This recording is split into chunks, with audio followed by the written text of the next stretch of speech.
so I don't want to really get into the detail, but things do vary quite a bit, and if you go to if you even go to Staples or try some of those GPS units and punch in address, you will get different results even using the same map. It's really quite interesting. I tried it on a 3.5 mile route, and they varied as much as 2 miles. So it does vary and depends on your trust in it, and some people want to see the meter and some people don't. But I think by extinguishing the added language here, I don't think that prevents anybody from using GPS or providing a flat rate. All we're basically saying is put a taxi meter in, which it sounds like he's willing to do. Wait, this one, Yeah. it looks like it's taxi meter or GPS. That's the way it's written.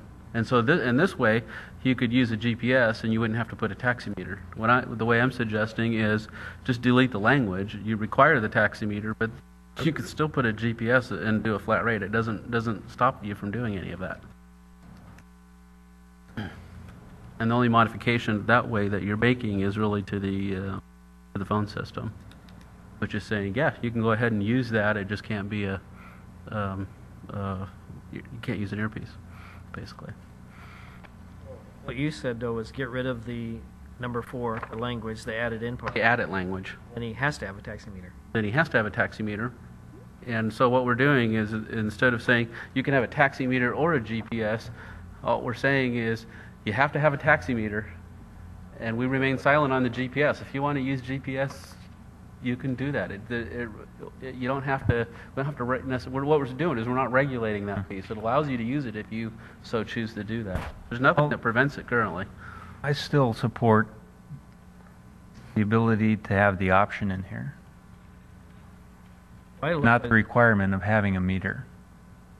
I think the whole intent was to have the option and not the requirement of the meter.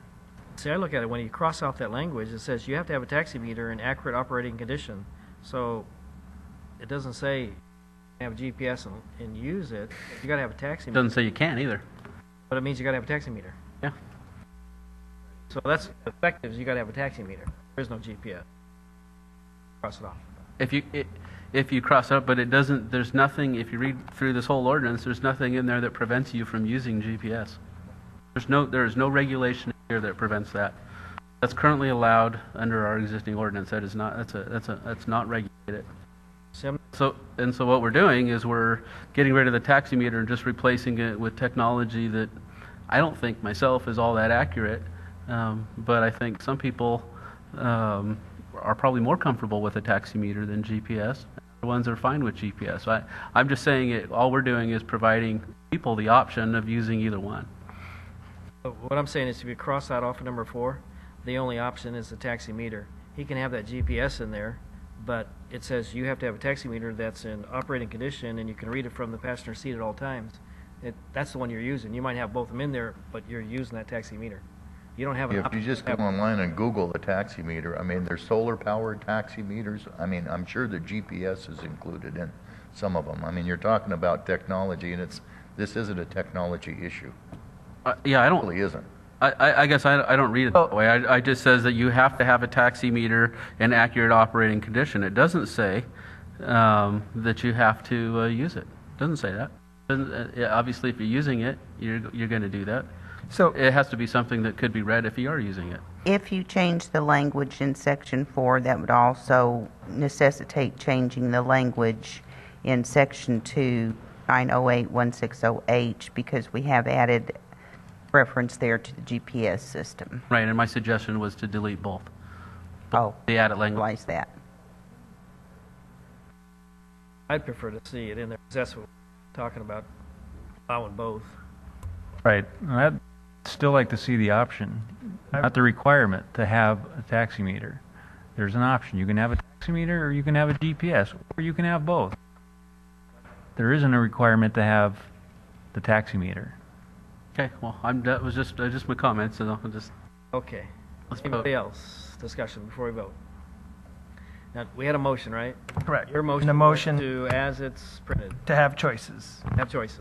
Did we have a second? Second was for first reading of the ordinance. Right. Right, to do the first reading. Did we have a second? Yes. By Chris? Okay. You just haven't voted on it yet. Vote on it. Okay. All those in favor, raise your hand. 1, 2, 3. All those opposed? 1, 2, 3. And I'm going to vote in favor of allowing both. So we're going to proceed with first reading. First reading, ordinance number 3335, an ordinance amending subsection 9.08.130 sub A and 9.08.160 sub H of the Roseburg Municipal Code regarding required taxicab vehicle equipment and operating regulations. Ordinance number 3335, first reading. Okay. Thanks, everybody that was here.